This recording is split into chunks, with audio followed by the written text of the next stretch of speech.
Oh, yes. Well, happy to be with you guys once again at this completion of this Time to Thrive challenge. I got to tell you guys, it's been an incredible week. I mean, think of how much we've covered this week. We started that first day with just the idea, how you're going to build these bridges. How are you going to get some new beliefs, make some new shifts so that you can really begin this journey. And then, you know, day two was really about finding your niche. Remember, narrowing it down and getting really clear about that and answering those questions like, you know, what's a problem you can solve? Or, you know, what's a goal you can help people achieve? Or what's a skill you could use to expedite other people's quality of life? And you met Alex and Glow and then turned around and had the time of this focus on sales is nothing but service. That it's really fall in love with your client, not fall in love with your product. So you see what they need, what they want, and you find that irresistible offer that can make that happen. I know you got to be with my friends Russell Brunson, I should say, and also Brandon Bouchard. And then yesterday, of course, you know, how do you take it to the next level? How do you go on that journey with the client themselves? And I know you heard from Rachel and our friend Matthew McConaughey. Wasn't Matthew McConaughey amazing? Give him a hand for it. I thought he was extraordinary, right? And of course, today with Dean busting those myths and Lisa. So, well, I'm just coming by to say congratulations more than anything else. And by the way, I want you to know this guy, Dean, my buddy here, for about a decade and a half, you know, I'm insane. I over-prepare for everything. And, you know, when I do our challenges, you know, I'll be up all night reading everybody's forums. By the way, a big shout out to Tweezy out there. I was so touched by this man who has some challenges breathing, and he's going to coach other people on how to have an extraordinary life, no matter what limitation is there. But, you know, I get emotional reading these. I love you guys so much, even though I don't know you personally. I feel like I do. And, you know, Dean every day has called me and left me messages in the middle of the night. And, you know, he and I usually pass the ball. I go to bed usually 4 or 5 in the morning. He's getting up 4 or 5 in the morning. I always say, you got the day shift. Here we go. And, you know, he was been up all night, multiple nights where he had 2 or 3 hours sleep not because he couldn't sleep, because he was just absorbing everything that you guys are sharing and sharing with me as well. And I got a chance to watch so many of your videos. So thank you for your participation, and thank you for our entire team. Can we have a hand for all our speakers, for all the people who have contributed here, ladies and gentlemen? Give it up for them, please.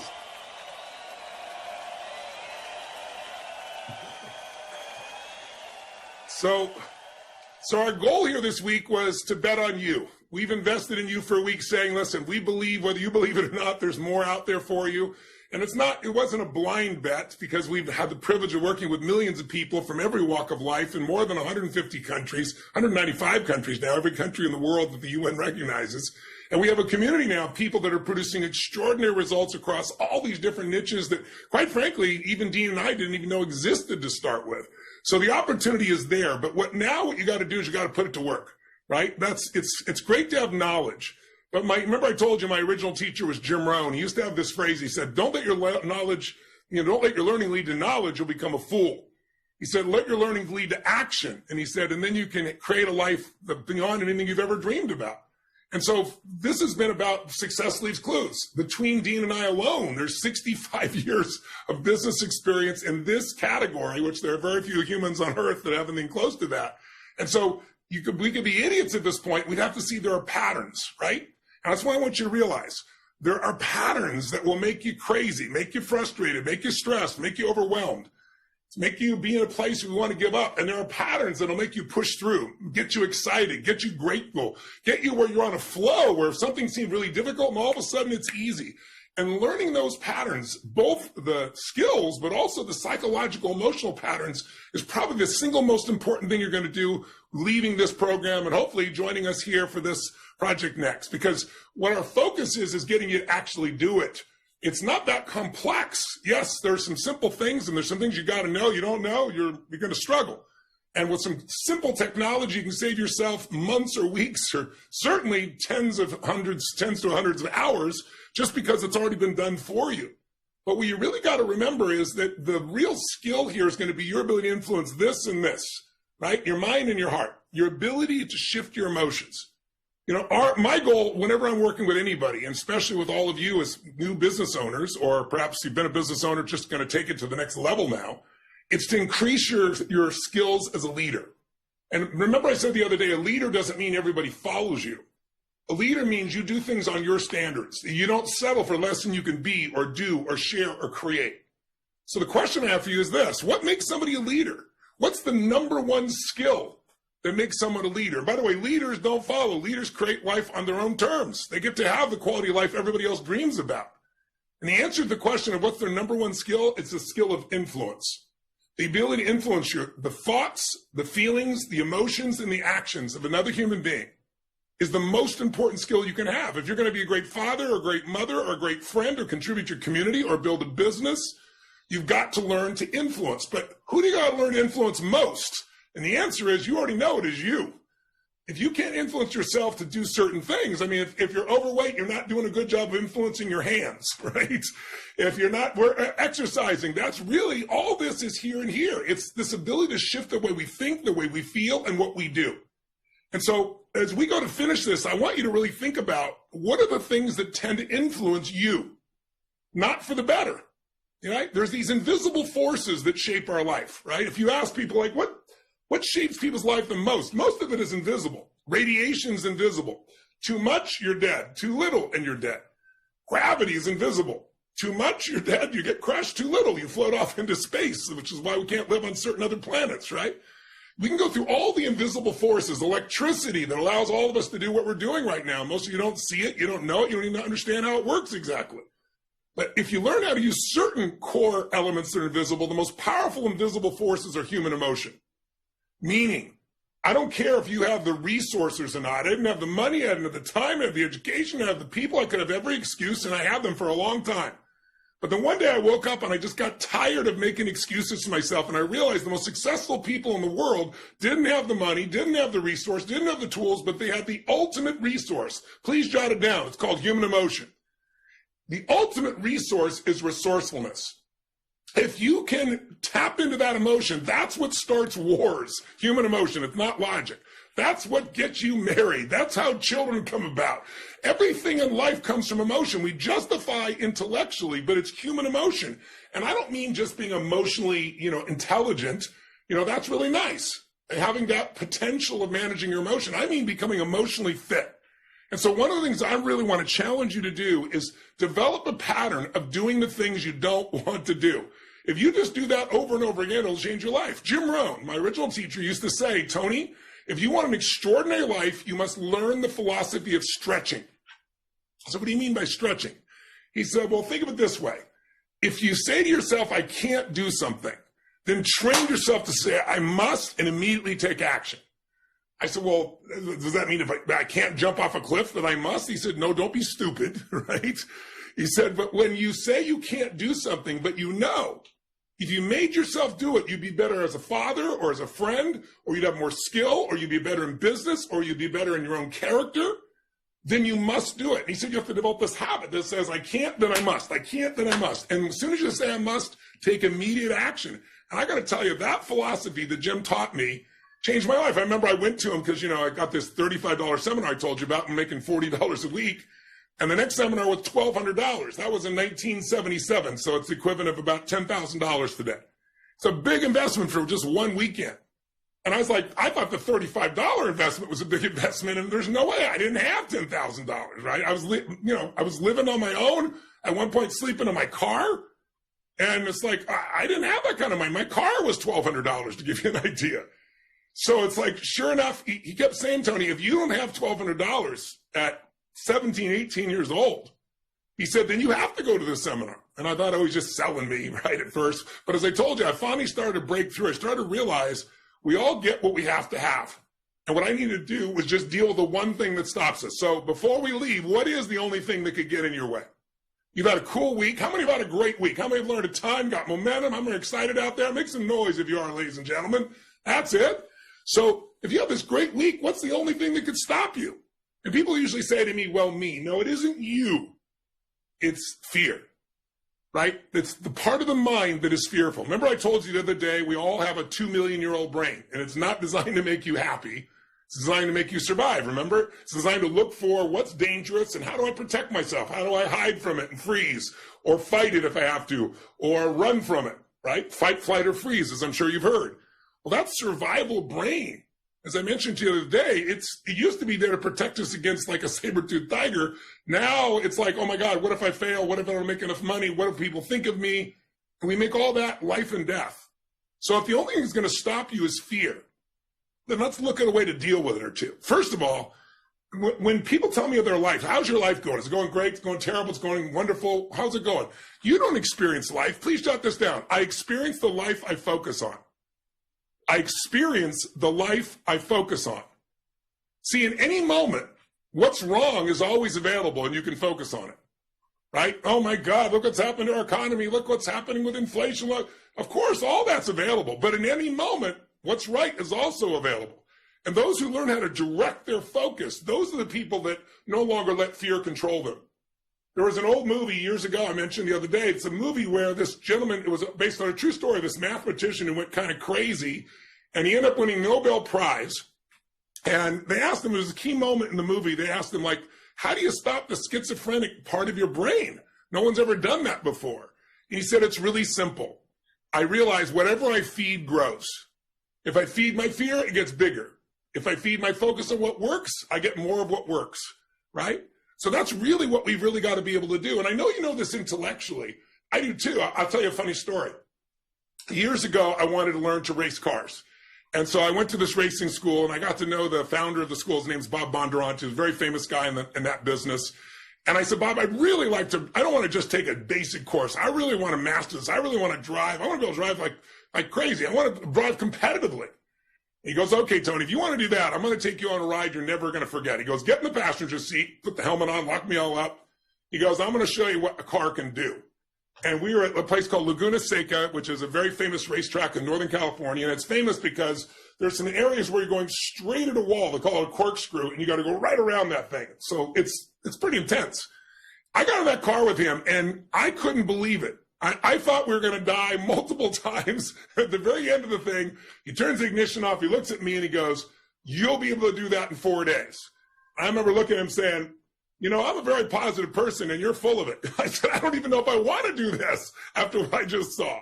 He goes, Tony, we're not going to just throw you in the car and do what you just did. He said, the first key, and hear this, all of you. This is the perfect metaphor. He said, the first key is before you ever try to drive fast, is you got to learn how to drive what's called a spin car. So what's a spin car?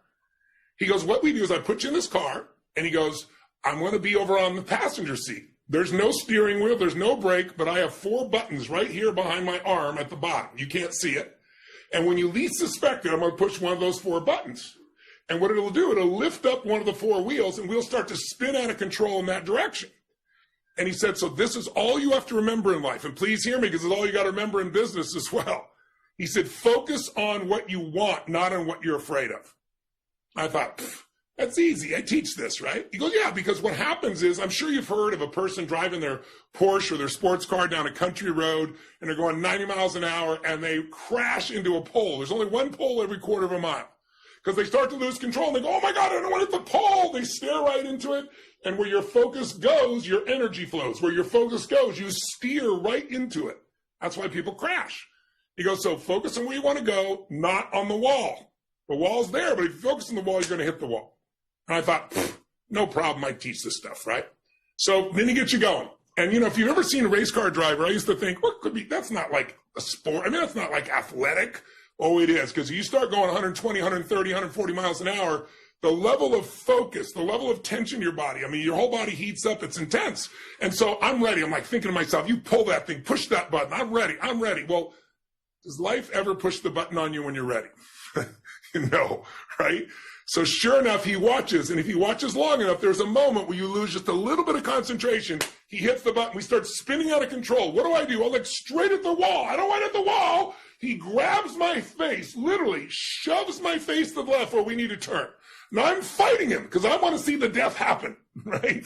And so I'm fighting him along, but he keeps pushing my head. And sure enough, as he pushes my head and I look this way, I steer this way, the direction I'm looking. And it felt like we stopped, maybe turned 2 inches from the wall. It was probably 3 feet, but my heart was beating out of my chest. He looks at me and says, did you learn? I said, I learned. I didn't learn squat. Because you got to condition it, right, guys? It's like, it's not enough to understand it intellectually. It's like shooting basketball. You know how to do it, but you got to do it over and over and over again so it's in your body. Till when it's time to execute, it happens. So we did it again, and I looked at the wall. We did it again, and he shoved my face, and he shoved my face. After about 10 times, finally, when we started going out of control, I quickly snapped and looked where I want to go. Now, part of me want to watch this, but I know I'm focused on where I want to go. Now, guess what? I got an important question for you. The question is this. If you focus on what you want, are you guaranteed not to hit the wall? And the answer, of course, is no. But if you focus on the wall, are you guaranteed to hit it? And the answer, of course, is yes. So what you're really doing in life is increasing your probabilities. That's what you're really doing to make sure that you can succeed. Now, I just want to make sure I still got you guys because the camera disappeared and I can't see everybody else there. Can you make sure I'm still here and they've still got connection with me? Because I'm not seeing or hearing them at this point. Are you guys hearing me still? There we are. Okay, good. Awesome. So my point is really simple. If you're going to get the life you focus on, so you got to train yourself to focus on what you want. That's not to say you're not going to have challenges, there won't be problems. But if you focus on the challenges and problems, that's all you're going to have. If you focus on what you want, you're going to get there. And we're looking for one word. You know, people ask me all the time, Tony, you traveled around the world, you met millions of people. What really makes people happy? And I can tell you one word, progress. Jot down, progress equals happiness. Progress. See, you know, people think, oh, when I get this goal, I'm going to be so happy. How many of you have ever gotten a goal, achieved a goal, and after you achieved it, your brain went, is this all there is? Who's had that experience out there, ladies and gentlemen? Make some noise if you had it, right? On the other hand, maybe you've achieved a goal and you were out of your mind. You were so happy you achieved it. But for how long? Were you happy about that for a year? 6 months? 6 weeks? 6 days? 6 hours? See, most people's happiness lasts between 6 hours and about 6 weeks max. And the reason is because you're not supposed to sit at the table of success too long or you get bored and fat, right? Right? Life is calling to us to make progress. Everything in life either grows or it dies. And what's been fun about this week, I think for most of you, just watching you in your videos and the things you've shared, is you felt that sense of progress, that sense of learning, that sense of expanding, your mind opening up, things you're starting to tell yourself that you couldn't do. You go, yeah, I can do that. I can find a way to do that. I can get the skill to do that. Progress is what's going to make you happy. If you're not healthy as you want to be, and you just start to do the right things for a few weeks, and you lose just a few pounds and start to feel just a little better, the progress will feel life. Same thing in your relationship. Same thing in your business or your finances. So just as you heard earlier here with Lisa talking about, there's no too small, right? Every little step will get you where you really, truly want to go. And I'll give you one more piece that's a principle that has absolutely shaped my life. In fact, I've shared this principle with all my children throughout the years. In fact, I'll give you an example. My daughter, Jolie, who is now at 48 years old, to give you an idea. But when she was in high school and just getting into college, her dream was always to be a dancer on Broadway. And she was here in California, and she had beautiful dance lessons and competed and did extremely well. And one Christmas, she was home from college, and I sat down with her, and I said, Jolie, how are you doing on your dream? By the way, it's a good question to ask yourself, isn't it? How you doing on your dream? A lot of people giving up on their dreams. So how you doing on your dream? And she goes, what do you mean? I said, you know what I mean. Your dream of being a Broadway dancer. She goes, well, Dad, she goes, I'm doing good. I'm getting straight A's in school, and I'm winning all the dance competitions I'm in. I said, honey, that's what I'm worried about. She goes, what? You're worried? I said, yeah, because there's a timeline on a dancer. See, most people miss opportunities because it's right there in front of them and they feel like they're not ready. They don't have the time. They don't have the money. They don't have the attention. They don't know what to do. And so they don't do anything. And I said, right now, you're in school, but there's a timeline on a dancer. And I said, I just don't know that this is the right thing for you. She said, well, you're the one who told me to go to college. I said, yes, I was right and I was wrong. You should still go to college. But I think right now, my problem is you're competing with people that you're better than.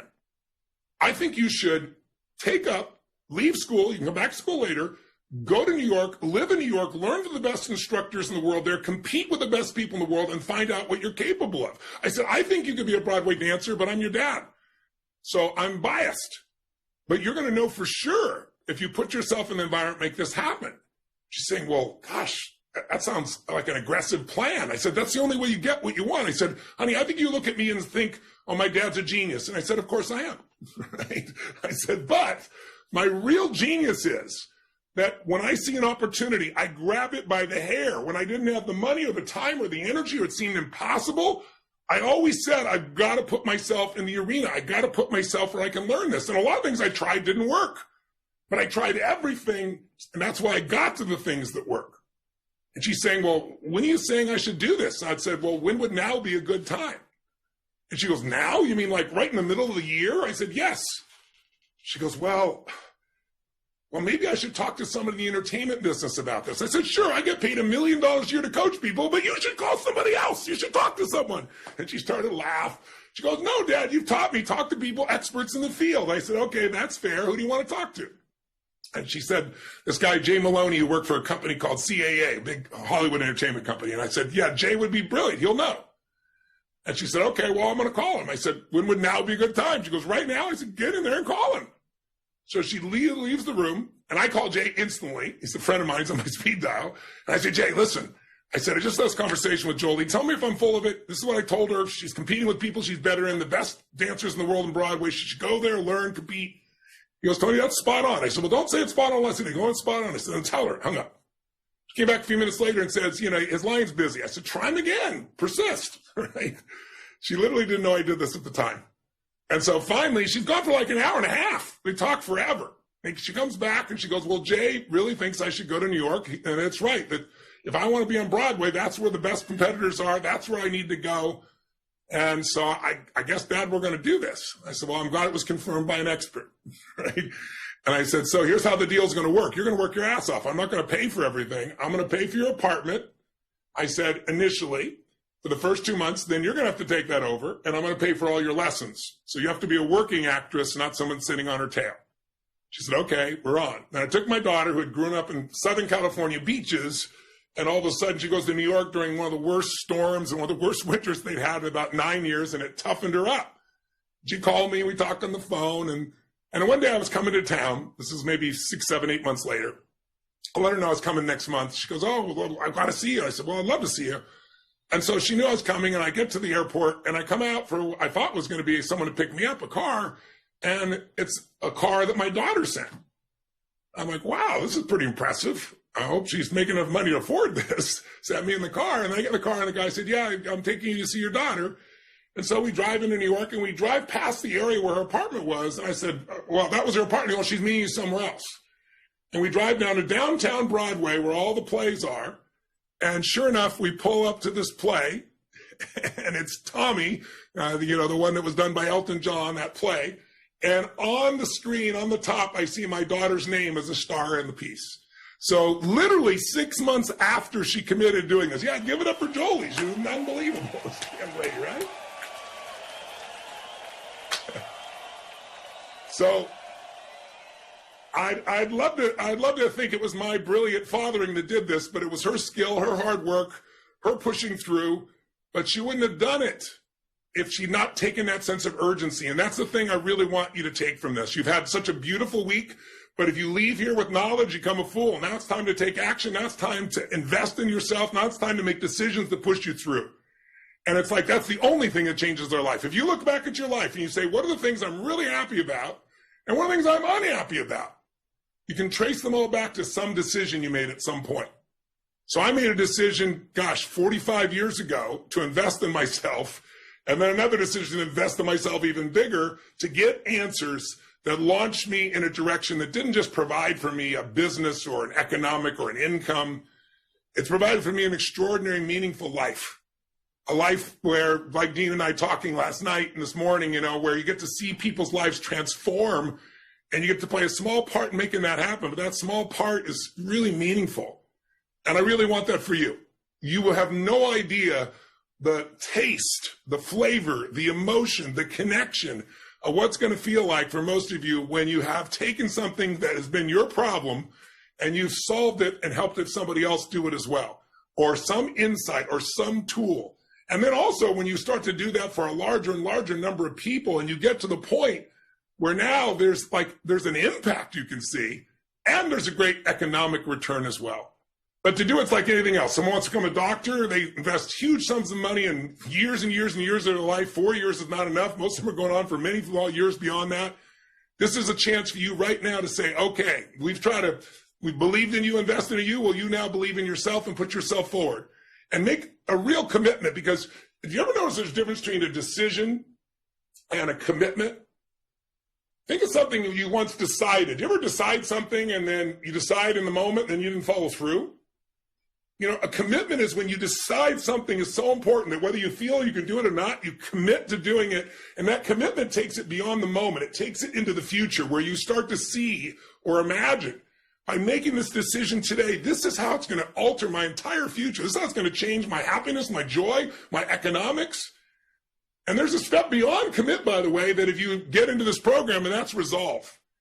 Resolve. You know, somebody asked this little teenager, this little kindergarten, I should say, in this class I was in one time, to give a definition of resolve. And this little girl got up and she said, I think it means promising yourself you will never give up and you will make it happen.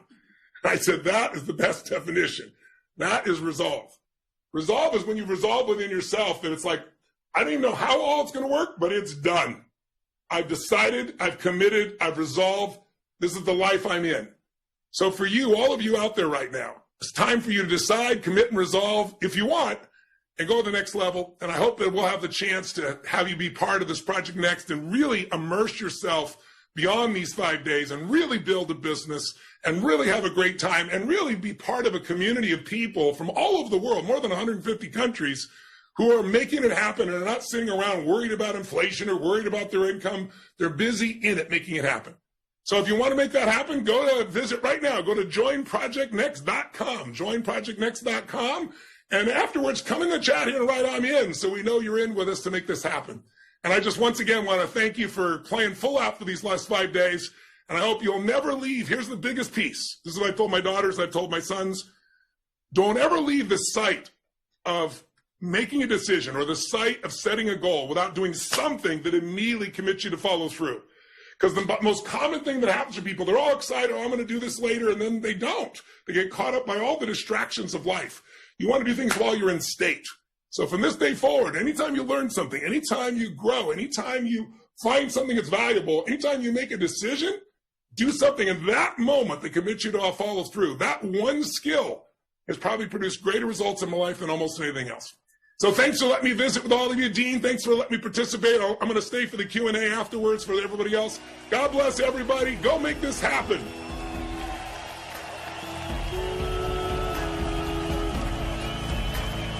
Everybody, give it up for Tony Robbins.